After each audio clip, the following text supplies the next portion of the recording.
Kadambari silks లో కళ్యాణ గమనీయం cell మార్చి 6 నుండి 19 వరకు ప్రతి 15,000 బ్రైడల్ సారీస్ కొనుగోలుపై ఒక గోల్డ్ కాయిన్.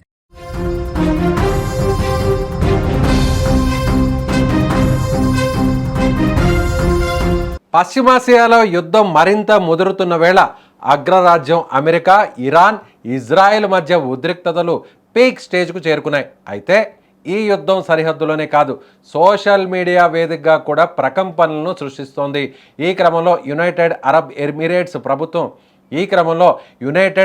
ఎమిరేట్స్ ప్రభుత్వం తీసుకున్న ఒక సంచలన నిర్ణయం ఇప్పుడు ప్రపంచవ్యాప్తంగా హాట్ టాపిక్గా మారింది.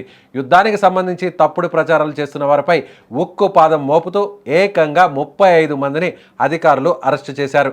ఇందులో షాకింగ్ విషయం ఏంటంటే పట్టుపడిన వారిలో మెజారిటీ సంఖ్యలో భారతీయులే ఉన్నారు. యుఏఈ నిఘా వర్గాలు అత్యంత గోప్యంగా నిర్వహించిన ఈ ఆపరేషన్ 2 దశల్లో సాగింది. మొదట శనివారం నాడు 2 భారతీయులతో సహా 10 మందిని అదుపులోకి తీసుకోగా ఆ తర్వాత జరిపిన మెరుపు దాడుల్లో మరో 25 మందిని అరెస్టు చేశారు. ఈ రెండో బృందంలో ఏకంగా 17 మంది భారతీయులు ఉండడం గమనార్హం. అంటే మొత్తం 35 మంది నిందితుల్లో 19 మంది మన దేశస్తులే కావడం ఇప్పుడు ఆందోళన కలిగిస్తుంది. ఈ వ్యవహారాన్ని UAE attorney general Hamad Saif Ali Shamsi అత్యంత సీరియస్గా తీసుకున్నారు. నిందితులపై వేగవంతమైన విచారణ జరిపి కఠిన శిక్షలు పడేలా చూడాలని ఆయన ఆదేశాలు జారీ చేశారు. ఈ అరెస్టుల వెనుక ఉన్న కారణాలను పరిశీలిస్తే నిందితులు 3 రకాలుగా డిజిటల్ నేరాలకు పాల్పడినట్లు దర్యాప్తు సంస్థలు గుర్తించాయి.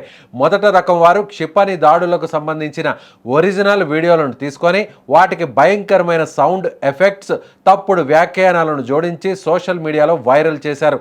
ప్రజల్లో అనవసర భయాందోళనలు సృష్టించడమే వీరి ప్రధాన ఉద్దేశంగా కనిపిస్తుంది. ఇక రెండో రకం వారు టెక్నాలజీని తప్పుడు మార్గంలో వాడారు.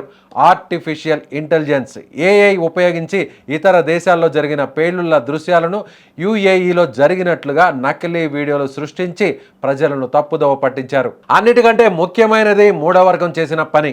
వీరు శత్రుదేశమైన ఇరాన్ సైనిక చర్యలను, ఆ దేశ నాయకత్వాన్ని కీర్తిస్తూ పోస్టులు పెట్టారు.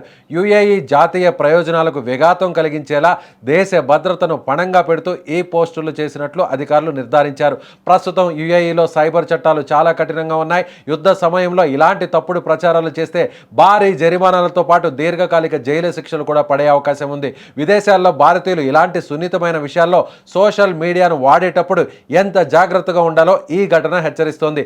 అరెస్ట్ అయిన వారి భవిష్యత్తు ఇప్పుడు ప్రశ్నార్థకంలో పడింది.